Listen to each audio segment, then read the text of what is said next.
I am delighted to have you here, and so you can give us your experience about shoulder surgery in the last years. Yes. Namaste. It's a very deep Namaste. pleasure, and I'm so privileged to be on this meeting with Daniel Moya. I'm fascinated how we can connect and stay in touch in this global world. It's really truly a global village, That's and That's true, really. Let me ask you, how did you get to become a shoulder surgeon? You are younger than me, you know, in our era, it was like by coincidence or by imposition of your boss. But yes. you faced a completely different situation. How was your experience? Well, Daniel, to be honest, it was a very fascinating, serendipitous journey. It so happened that I was trying for a fellowship, and after a lot of obstacles, I won a Rotary International Scholarship, which was very hard because there were about 250 people who applied, and only 4 got selected. But the funny thing was, the fellowship gave me money. They gave me 13,250 pounds and said that within 2 weeks, you must show us an university admission. Hmm. And here I was looking for a fellowship. I was not worried about the money, but the money came in and I didn't have a fellowship. And this is year 1997, where the internet had just begun. So there was very limited resources to get something in 2 weeks' time. So I sent an urgent fax. I rifled through JBJS, found out the fellowships on offer. And that was the year where knee was in fashion that time. Uh-huh. So I sent 10 letters to, most of them were knees fellowships, and there were a couple which were diverse. And I sent them off. And the first reply I got was from late Professor Simon Frostic. And it just happened that it was a shoulder uh, department. And I was so fascinated that I just said, this is what I need to do. I don't need to do knee at all. And so I replied to him within 24 hours. And then other knee fellowships came in, which were pretty famous. But I went on with the shoulder thing. Amazing. And was that your first time out of India as a doctor for training? Yes, it was the first time. Uh-huh. So I went by myself, and it was a crazy journey, and it was a voyage of discovery. And once I went there, I settled in, and the whole thing was I started in reverse. I did my fellowship first, and then I did my registrar rotation later because the prof was happy and he said you must do a formal training. So I rotated around departments after that for the next 4 years, and then my wife joined me after 2.5 years. And is there someone that you consider your teacher, the one who marked your career, who have an influence in your career? Well, the late Professor Simon Frostic was my mentor, and then later became my friend and philosopher and guide as well. And my PG teacher, Dr. S. Prakash, uh, I think a lot of my robust fundamentals come from him. And of late, I'm heavily inspired by Laurent Lafosse. So these are my sources of inspiration. Good. You live in a very nice city close to Mumbai, Pune, and Yes. it's a very active. It's amazing how it is growing. It's for a visitor, it's really easy to realize that it's a very active, busy city. How is your life there? How is the life of a shoulder surgeon in Pune?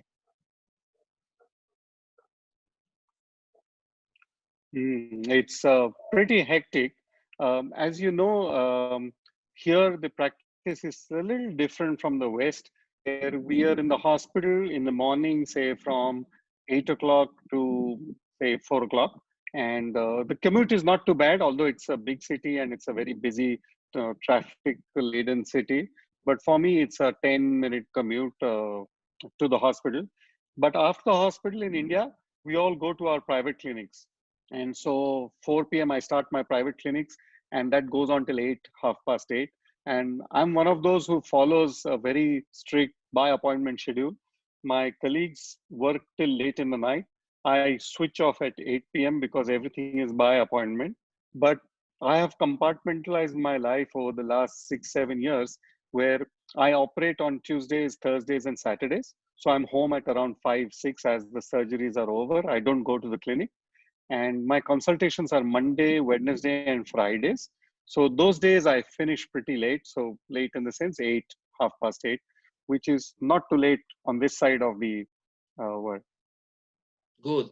So you have a very busy agenda. And what Yeah. about the how is the life during the weekends in India? How are the traditions? How do you spend the weekend? Hmm. So Saturday is working day, but it's optional. So most of my colleagues would work the full day on Saturday, whereas Okay. I work half a day. Mhm. And so I would be home by about 2:30, 3 o'clock. And then we spend time with family, and usually it's some sports activity or a dine out and things. Sundays are main holiday when we recover. And by the time we've recovered, it's time to get back. So our Sundays are busy. They don't last very long. A lot of the weekends are spent traveling for conferences within the country. It's such a big country. Half the Amazing. time I'm refusing invitations to go because traveling is becoming, but there were years where I was traveling almost 22, 23 weeks in a year. So that's a bit much. I've curtailed that now. So I spend more time with family. Good, good. And is there any technical procedure that you enjoy more than others? Like your favorite procedure? Well, as a surgeon, Daniel, you know that surgery fascinates us, and it's always nice to have a good ending, a good result. The good thing about orthopedics is that the response is immediate. So what happens is once you've fixed a fracture and or done a replacement, you've done the X-ray. The gratification is immediate. I would have thought that the bursal approach to the arthroscopic excision of the paralibral cyst was a very nice new technique that I learned.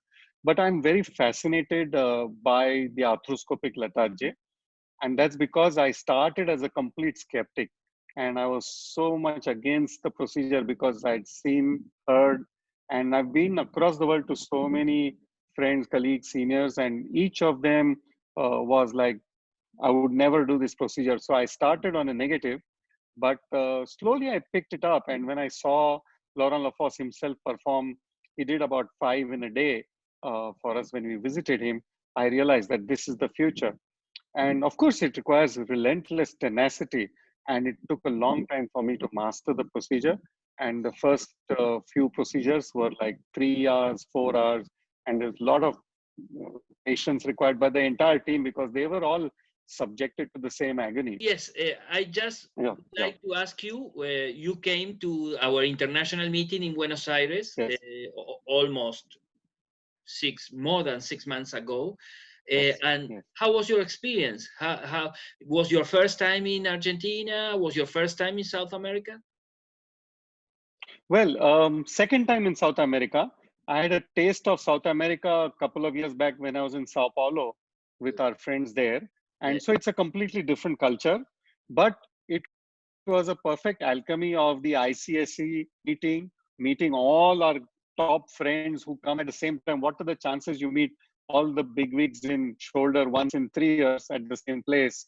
And plus the Argentinian food, the culture, and the cuisine, your hospitality was exquisite.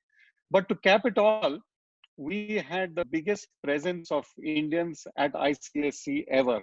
Usually it used to be 4 or 5 of us. And this time there are about 20, 25, of which 14 of us were traveling together. And we decided that after the conference, we'll go across the length and breadth of Argentina. So we were very excited about the conference and about our travel trip because we went to Iguazu and then we went to Salta and then Punamarca. And because it was 14 of us shoulder surgeons, it was a big party. It was a big Amazing. party. Is there any conference that have touched you that you remember especially? Well, two for sure. The ICSCS at Buenos Aires was perfect because we expected a lot. It gave us more than what we expected. It was a very big meeting, but very perfectly arranged, went absolutely smooth.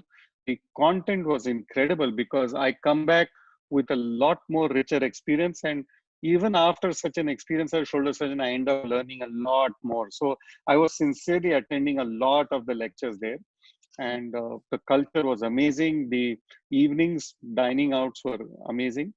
And then the other meeting that I would like to reminisce about is the 2017 NSC course, because I was invited to operate. It was the first time an Indian was invited to operate and do an arthroscopic bankart.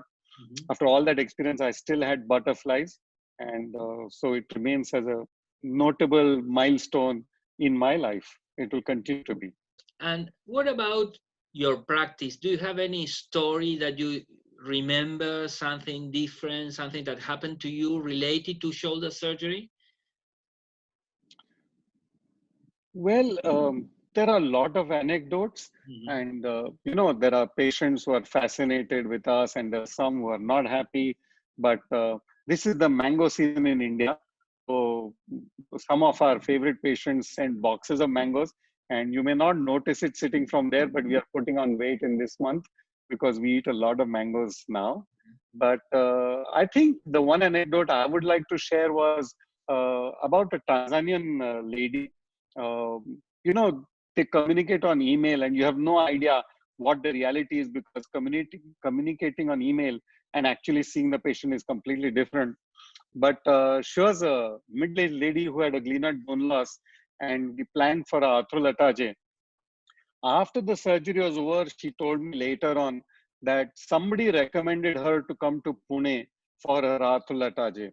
And she had no idea what Pune was and where Pune was in India. She was in two doubts, and then while she was in office, she owned an educational institute. One of her clients heard her talking about Pune, and he happened to have had an arthroscopic cuff repair by me a few years back.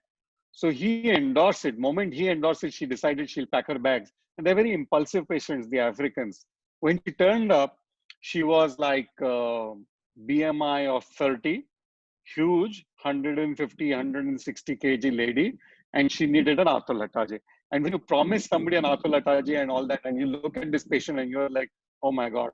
But touch wood, it went nice. And needless to say, she came back again for a rehab. She had so much faith in us. But it was fascinating how on earth Pune and Tanzania would connect.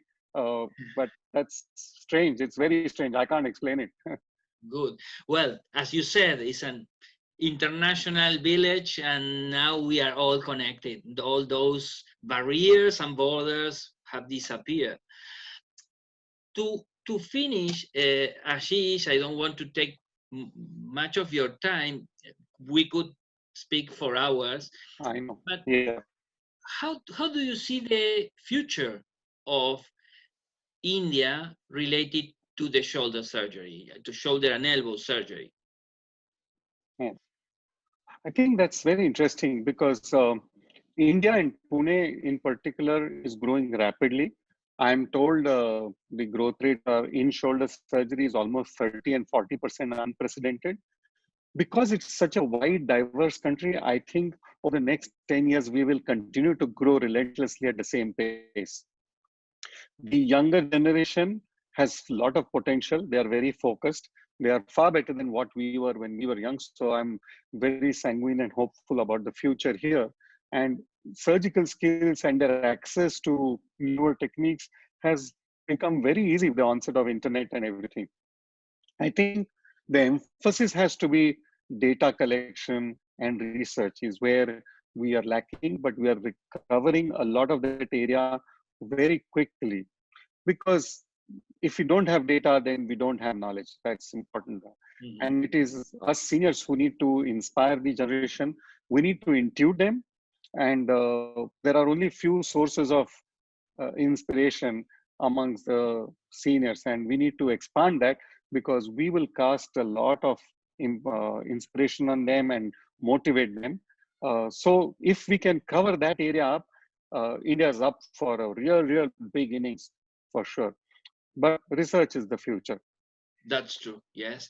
We are looking forward to our joint meeting between the Indian and the Argentinian Shoulder and Elbow Society in next month on Saturday, 27th of June.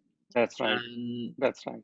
we also are looking forward in the future to go to India for the International Congress of Shoulder and Elbow. I think if it's a matter of time, but this will come, and we will be very happy to support that and to enjoy that.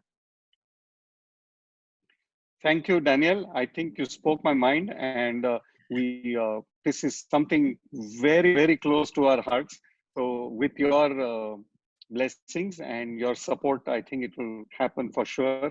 And we look forward to the first Indo-Argentina meeting, which will happen in next month for sure. I'm really looking forward. It's a great exchange, and thank you for your opportunity that you gave us. You're connecting everywhere in a very big way.